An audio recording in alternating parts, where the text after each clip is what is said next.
ইসলামী bank news top 10। চলতি বছরের HSC ও সমমান পরীক্ষা শুরু। 9টি সাধারণ এবং মাদ্রাসা ও কারিগরি শিক্ষা বোর্ডে মোট পরীক্ষার্থী 12.5 লাখ। এইচএসসি পরীক্ষার প্রশ্নপত্র ফাঁস রোধে কঠোর অবস্থানে সরকার, বলেছেন শিক্ষা উপদেষ্টা CR আবরার। কেন্দ্রে স্বাস্থ্যবিধি মানার আহ্বান। মানবাধিকারের প্রতি শ্রদ্ধাশীল রাষ্ট্র গড়তে পদক্ষেপ গ্রহণ করা হয়েছে, জানিয়েছেন প্রধান উপদেষ্টা।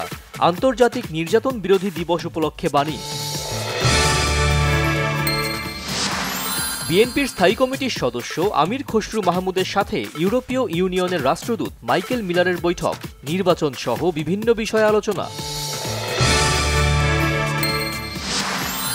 উপদেষ্টাদের বিরুদ্ধে মিথ্যাচারের পরও মামলা করা হয়নি। সাংবাদিকদের জামিন না দেওয়ার বিষয়ে আইন মন্ত্রণালয়ের হস্তক্ষেপ নেই, বলেছেন আইন উপদেষ্টা।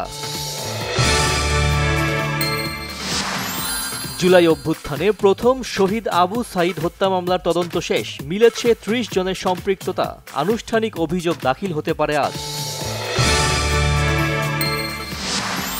বিতর্কিত নির্বাচন করার অভিযোগে দায়ের করা মামলায় সাবেক সিইসি কাজী হাবিবুল আওয়ালকে আদালতে তোলা হবে আজ। 10 দিনের রিমান্ড আবেদন করেছে পুলিশ। খাগড়াছড়িতে মাটিরাঙ্গা ও পানছড়ি সীমান্ত দিয়ে আরও 18 জনকে পুশ ইন করেছে ভারতীয় সীমান্ত রক্ষী বাহিনী BSF। ট্রাম্পের চাপে 2035 সালের মধ্যে অর্থনৈতিক উৎপাদনের 5% প্রতিরক্ষা ব্যয় বাড়াতে সম্মত হয়েছে ন্যাটোর সদস্য দেশের প্রতিনিধিরা। বাংলাদেশকে 247 রানে অল আউট করে দ্বিতীয় টেস্টের প্রথম ইনিংসের জবাব দিচ্ছে শ্রীলঙ্কা।